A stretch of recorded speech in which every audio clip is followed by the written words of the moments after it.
Olá, meus amigos, que a paz de nosso Senhor Jesus esteja com todos nós, que nós possamos sentir o amor de Jesus dentro do nosso coração, dentro daquilo que a gente faz no dia a dia, daquilo que a gente pensa, nossos atos, que nós possamos estar com Jesus diuturnamente, que nós possamos estar com Jesus eternamente. E vamos pedindo assim permissão ao Pai Maior para fazer mais um evangelho. Vamos dizendo: Pai nosso que estais nos céus, santificado seja o seu nome. Venha a nós o seu reino e seja feita a tua vontade, aqui na terra como no céu. E o pão nosso de cada dia nos dê hoje. Perdoa, Pai, as nossas dívidas, assim como nós perdoamos os nossos devedores. E não nos deixes, Pai, cairmos em tentações, e livra-nos de todo mal. Que, Pai, teu é o reino, poder, luz e glória para todo sempre. Que assim seja, graças a Deus e graças a nosso Senhor Jesus, que é o nosso guia, que Ele é o caminho, a verdade e a vida, e que nós vamos continuando caminhando com Ele. Graças a Deus. Que a paz do Mestre Jesus nos envolva agora e sempre, para que possamos ter um bom proveito desses poucos instantes para as nossas reflexões desta oportunidade. Estaremos refletindo com base no Livro dos Espíritos, nas perguntas 783 e 786, e no Evangelho segundo o Espiritismo, capítulo 5, Bem-aventurados os aflitos, onde nós trazemos essas reflexões para o tema de olho no pós-pandemia. Para isso, nós vamos imaginar uma situação que é bastante comum entre todos nós. Quem já não passou por uma situação semelhante? Imaginemos a nossa vontade, a nossa conversa no lar com os amigos para se reformar uma casa. Começa a se falar, depois nós projetamos. Quando é que nós fazemos? Bom, nós vemos esta conversa há mais de meio século, né? Estou esperando sobrar uma grana, estou esperando ter um fôlego na conta bancária, mas nunca tem. Então mas mesmo assim a casa precisa de uma reforma. Nós sentimos que precisa, mas nós projetamos.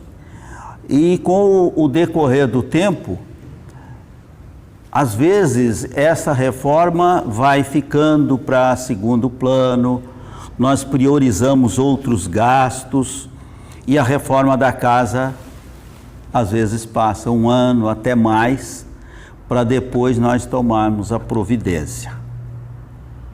Mas aí nós perguntamos, nesta mesma situação, e isso também nós temos visto, principalmente em noticiário de televisão, o que é um prato cheio para os repórteres, né? Quando um veículo, caminhão, um ônibus, perde o controle e vai e bate numa casa. Ou um raio acontece na casa e causa danos nessa casa. Às vezes nem total, mas um dano de tal forma que não dá para continuarmos nesta casa sem que aconteça a tal reforma. E então o que ocorre? Dá-se um jeito, nós vamos dar jeito sempre, né? Para nós dedicarmos a esta reforma desta casa. ou fica inviável a nossa estadia naquele local. A insegurança, os riscos de saúde, enfim, uma série de fatores que comprometem o nosso bem-estar, a nossa saúde, a nossa tranquilidade.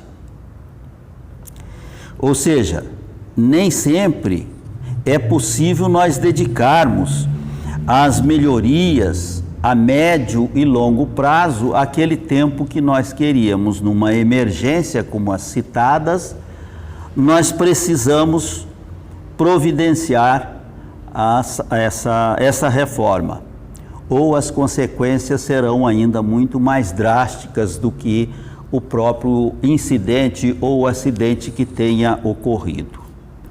Numa palestra há um bom tempo aí que nós assistimos, o palestrante foi muito feliz quando ele falava sobre as nossas melhorias, sobre o que temos para fazer hoje, amanhã, que normalmente nós não sabemos estabelecer prioridades.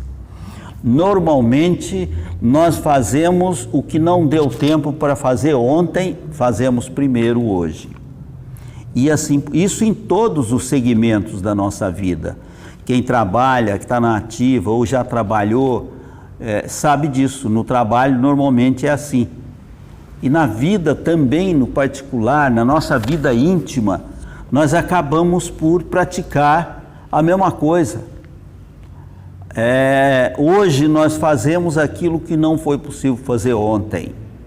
Na vida nós fazemos este mês o que era para ter feito há 3, 4 meses. A reforma da casa, como dissemos, era para eu ter feito já há 2, 3 anos, só agora que eu estou conseguindo. Porque é um hábito nosso, do ser humano, e a vida corrida nos leva a praticar isso com mais frequência ainda do que deveríamos, né? E esse palestrante, do qual eu me lembro muito bem, ficou marcado para mim, ele falava sobre as nossas mudanças, as nossas transformações ocorrerem ou repentinamente ou paulatinamente. E ele citava 2 exemplos que acho que cabe ainda hoje, né? O exemplo das mudanças, das melhorias que acontecem paulatinamente, ele nos trazia a situação do nosso Nordeste brasileiro.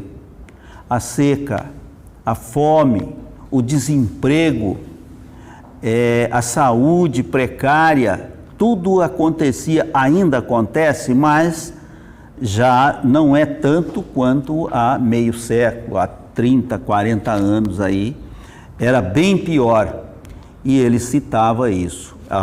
Então, a mudança do ser humano, a mudança de comportamento, a mudança na forma de se vivenciar essas situações, as necessidades nossas, ainda que prementes para que possamos mudar e nos melhorar, elas não acontecem a não ser paulatinamente. Falando do Nordeste.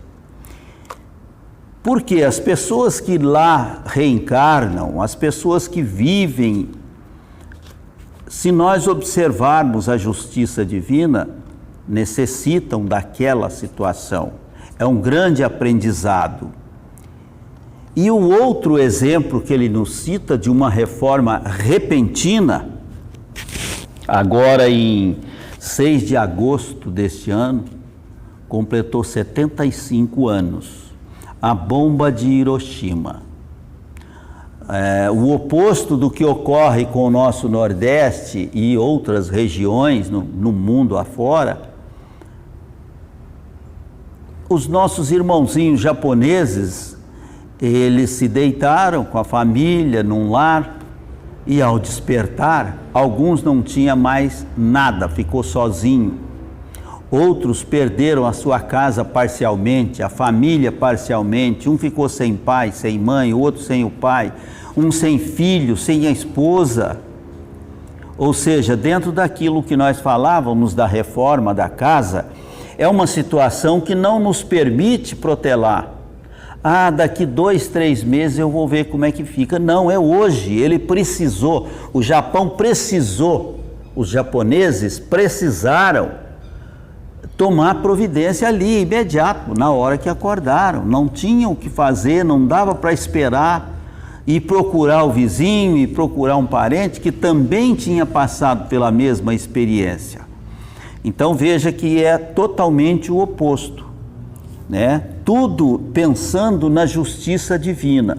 Porque um nasce lá na África, passa por todas aquelas necessidades, por todas as carências, o outro aqui no Nordeste, e um outro lá no Japão, foi de súbito, a coisa aconteceu assim, subitamente.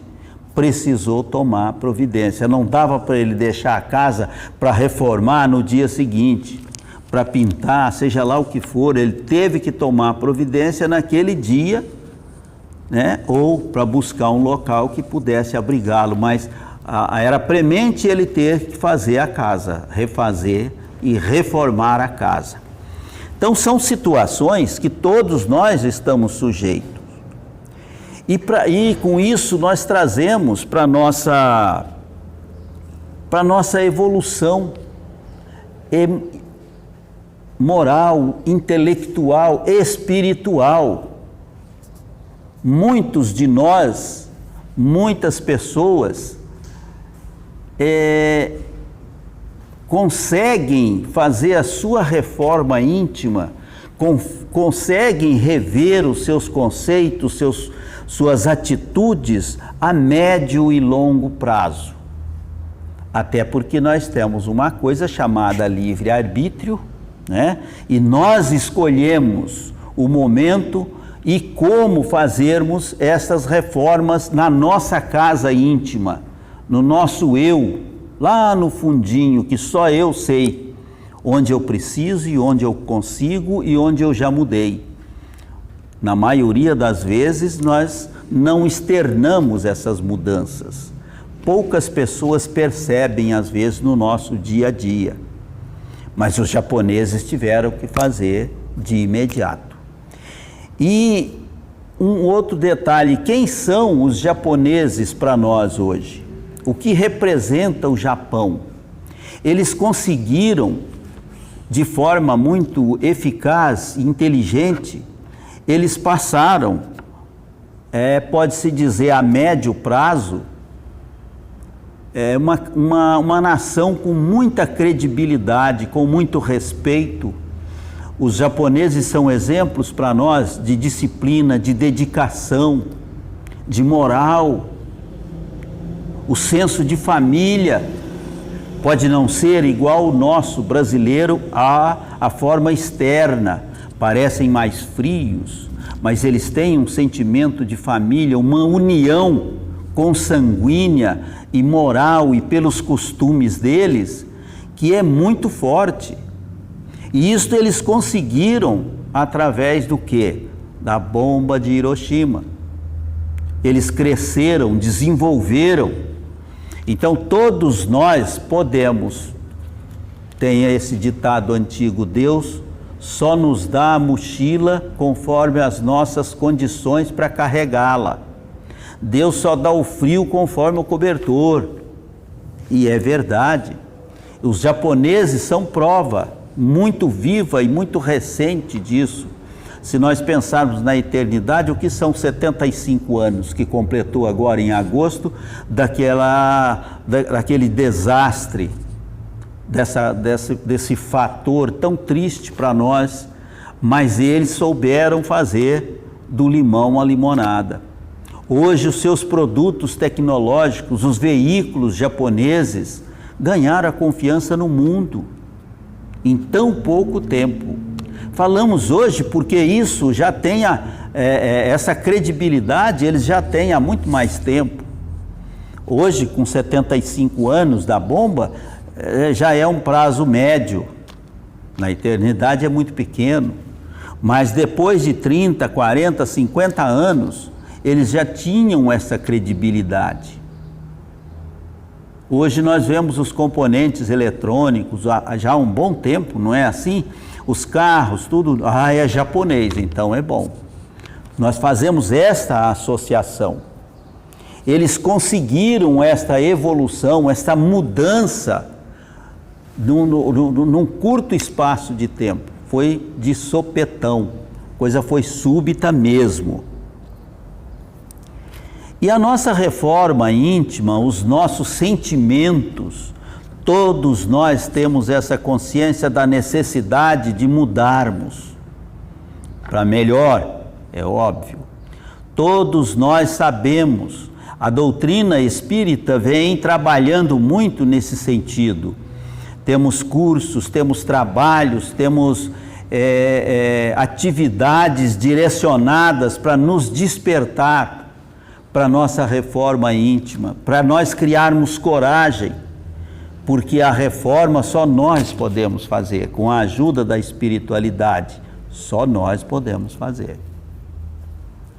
A pergunta aí do capítulo, do livro, pergunta do Livro dos Espíritos, a 783, foi perguntado aos Espíritos: o aperfeiçoamento da humanidade segue sempre uma marcha lenta e progressiva?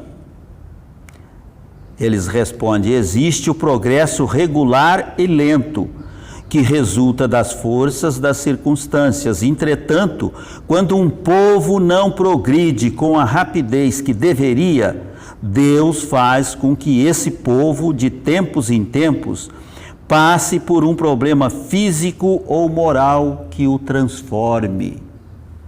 E aí nós vemos o suporte para imaginarmos o título da nossa reflexão de hoje: de olho no pós-pandemia. Como eu vou estar depois da pandemia? O que é que eu quero ser, ou melhor, de que forma eu quero ser após essa pandemia? Porque não adianta nós nos iludirmos que vem aí uma vacina e que vamos, num estalar de dedos, vai resolver. Não. Já tem país aí que suspendeu a vacina porque já viu que não dá certo, que é o caso da Inglaterra e outros. A Johnson & Johnson, outro dia, aqui no Brasil, também soltou um comunicado que a vacina vai ficar para outra época. Já se fala que talvez de junho a dezembro do ano que vem. E se nós formos olhar as outras pandemias que nós tivemos, as vacinas todas, isso não precisa nem buscar na literatura. As pessoas que vivenciaram se lembram e dizem: no mínimo 1 ano e meio para se surgir uma vacina confiável, uma vacina que dá para a gente acreditar. Então no mínimo 1 ano e meio. E nós queremos o quê? Milagre? Que alguém... Aí nós podemos até pensar, outro dia eu conversava com uma pessoa e dizia: se tudo tem evolução, por que não pensar que de repente a ciência, os cientistas aí conseguirão uma vacina num prazo menor que 1 ano e meio? Aí a pessoa me disse assim: olha, mas e a nossa reforma? E o nosso aprendizado? Se a divindade já estabeleceu um prazo razoável de 1 ano e meio, pelo menos, para que os cientistas encontrem um remédio eficaz, será que não é justamente porque nós dependemos de pelo menos esse período para nós sabermos tirar proveito, para nos despertar a sabedoria, a inteligência, de forma a aproveitarmos? Porque está aqui, né, de tempos em tempos e tal, esse povo, quando o povo não progride, então Deus manda uns problemas para nos despertar moral, física, intelectualmente, para nós olharmos para dentro de nós e percebermos que necessitamos urgente, e já estamos a essas alturas mais ou menos como os japoneses com a bomba de Hiroshima. Não dá mais para nós pensarmos a hora que a pandemia acabar. E os cientistas, médicos dedicados têm explicado, a pandemia pode acabar, mas o vírus não. Estão aí outras enfermidades, uma delas tão grave, a AIDS, né? Que já descobriram medicação, que ameniza sofrimento, tem pessoas que conseguem conviver, mas a cura 100% ainda não, porque nós precisamos desses despertares, nós precisamos dessas chacoalhadas na nossa vida para podermos acordar e começar a perceber o que está acontecendo. Porque as nossas preocupações, o que nós vemos no mundo de hoje, as preocupações das pessoas, nós ouvimos muito essa expressão, quando voltar ao normal. Gente, o normal não pode ser o de um ano atrás, porque se voltar ao normal significa que nós vamos voltar a um ano atrás, nós não aprendemos nada. Quando se voltar à normalidade, ainda com o vírus às soltas por aí, nós vamos ter que tomar muito cuidado, como se toma cuidado com o sarampo, com a paralisia infantil, com a AIDS, ou se parou de tomar o cuidado porque descobriu o remédio. Não. E se houver a necessidade de alguém passar por essa provação, não tem vacina, não tem medicamento que dê jeito. Aí entra naquele outro assunto, são assuntos kármicos, que nós assumimos alguns compromissos e estamos passando longe de cumprir. Então nós temos a necessidade de uma prova mais forte. Só depois desse aprendizado é que vem a solução. Então nós podemos pensar, lendo cientificamente, evangelicamente falando, nós podemos concluir o quê? Deus não vai acabar com o vírus, Ele vai acabar com a pandemia, também não é Deus, somos nós. Nós temos que adquirir inteligência, estudos, nos preparar e adquirir sabedoria para conviver com mais esse elemento na nossa vida, no nosso planeta. Se não me falha a memória, no livro Fonte Viva, é um ensinamento de Paulo de Tarso, se não me falha a memória. Mas é lá, Fonte Viva, Pão Nosso, Caminho, Verdade e Vida, Vinha de Luz. Num desses 4, tem lá uma frase muito interessante: o Pai não castiga ninguém, Ele nos dá corrigendas, e as corrigendas são para os nossos benefícios. São para nossos benefícios. Através da corrigenda, nós nos melhoramos e nós encontramos a felicidade. Então nós falávamos da pergunta 783 do Livro dos Espíritos. O Livro dos Espíritos são 4 livros. Esse é do livro 3º, capítulo 8, fala da lei de progresso. Quem puder conferir no Livro dos Espíritos, livro 3º, esse capítulo tem lei do progresso e tem a outra, parece oposta, né? Mas é a lei da destruição. Acho que a primeira pergunta da lei de destruição é: existe a destruição? Existe a destruição necessária e a abusiva, é o que os espíritos respondem. E o que nós chamamos de destruição nada mais é do que transformação para que se inicie uma nova fase. Está no Livro dos Espíritos, o Espírito de Verdade que nos trouxe esse ensinamento. Mas aqui tem um comentário de Kardec que eu pediria licença para ler um pequeno trecho dessa pergunta 783. Aí o Kardec diz que o homem não pode permanecer sempre na ignorância, porque deve atingir objetivos traçados pela divindade. Relembrando a pergunta, o aperfeiçoamento da humanidade segue sempre uma marcha progressiva e lenta?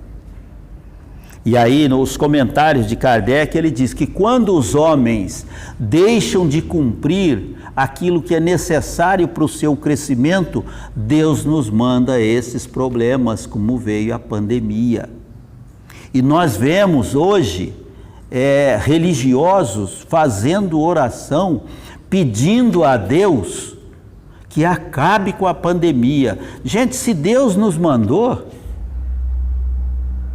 como que nós vamos pedir para Ele retirar? Tem uma finalidade. Eu tenho que pedir a Deus que me dê sabedoria para tirar o melhor proveito dessa situação. Não que Ele leve embora, porque senão seria fácil, né? Qualquer problema que nós temos, pede a Deus que Ele leve embora. Tira daqui isso aqui que não está me servindo. Onde é? Aí nós íamos deixar, prolongar o nosso aprendizado, a nossa reforma interior para mais para frente. Só ia protelar essa coisa. Então já mandou por isso, e Kardec comenta. O homem percebe essas transformações apenas a desordem e a confusão momentâneas que atingem seus interesses materiais. Está aqui no Livro dos Espíritos, comentário de Kardec. Quando nós estamos aí com uma pandemia, está todo mundo preocupado em quando retornar ao normal. O normal é eu poder ir para os botecos, o normal é eu poder me reunir com 50 pessoas, fazer as extravagâncias que eu fazia. Não que seja proibido ou que nós sejamos contra a reunião, a confraternização. Não, mas nós sabemos perfeitamente que nós estamos num desregramento já há um bom tempo. E essa pandemia vem para que nós possamos refletir sobre esses ensinamentos, que nós precisamos mudar as nossas atitudes, principalmente com sentimentos, né? Nós lembramos também que o capítulo 5 do Evangelho segundo o Espiritismo, Bem-aventurados os aflitos, tem 2 itens lá: causas anteriores das nossas aflições e as causas atuais. Nós só entendemos isso juntando com pandemia se nós tentarmos entender melhor a justiça divina. Não é possível entender justiça divina sem estudarmos a reencarnação e as angústias, as aflições nossas, advindas do passado ou desta vida. Outro exemplo muito forte para nós, para encerrar agora, é de João, capítulo 11, versículo 44. Lázaro, depois de 4 dias no túmulo, Maria, irmã dele, pede a Jesus que vai e ressuscita Lázaro, né? E Lázaro sai do túmulo, embrulhado naquelas faixas, no sudário, né? Que era utilizado como lenço para secar suor, e ao mesmo tempo, quando era o caixão de defunto, digamos assim, né? Não tinha funerária naquela época, não tinha aqueles caixões bonitos, né? Então era enrolado no sudário. E Jesus manda que desenrolasse as faixas e o sudário, para que ele pudesse ficar livre. Então aqui fica a nossa pergunta: como eu estarei no pós-pandemia? O que é que eu quero fazer? Como eu quero agir nesse pós-pandemia? O exemplo de Lázaro é muito forte para nós. Jesus ali nos dá lições e mais lições, né? Para nós nos livrarmos das amarras.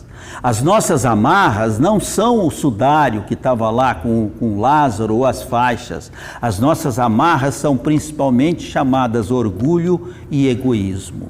E o Evangelho, no seu capítulo 5, também, se não me falha a memória, ele afirma que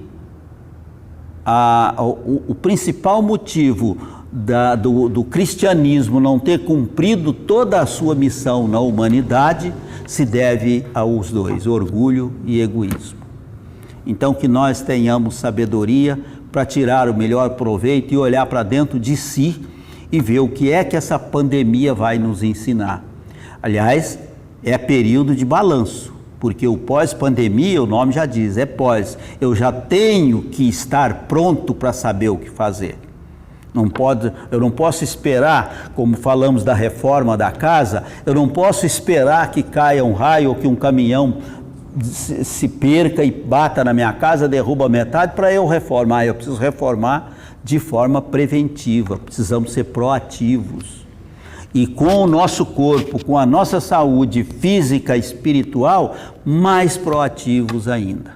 Que Deus e Jesus nos ilumine para que realmente nós encontremos essa sabedoria e tenhamos uma vida melhor e possamos também contribuir com a espiritualidade que nos auxilia tanto para podermos também auxiliar na construção de uma vida melhor. Queremos um mundo melhor? Queremos, mas precisamos entender que o todo só se melhora com a mudança da unidade, né? O macro vai ficar melhor se o micro se melhorar um por um. Aí os reflexos na sociedade, o reflexo no mundo é do nosso coração, do nosso crescimento. Que Deus e Jesus nos ilumine a todos e as autoridades principalmente, e os nossos irmãos que trabalham na área da saúde, e que todos nós possamos nos despertar. Muita paz, muita luz nos nossos lares, nas nossas famílias, para aqueles que perderam entes queridos, que recebam as nossas preces como consolo, como luz, para quem foi para o plano espiritual e para a família que fica, que sejam confortados pela espiritualidade de luz. Graças a Deus, graças a Jesus.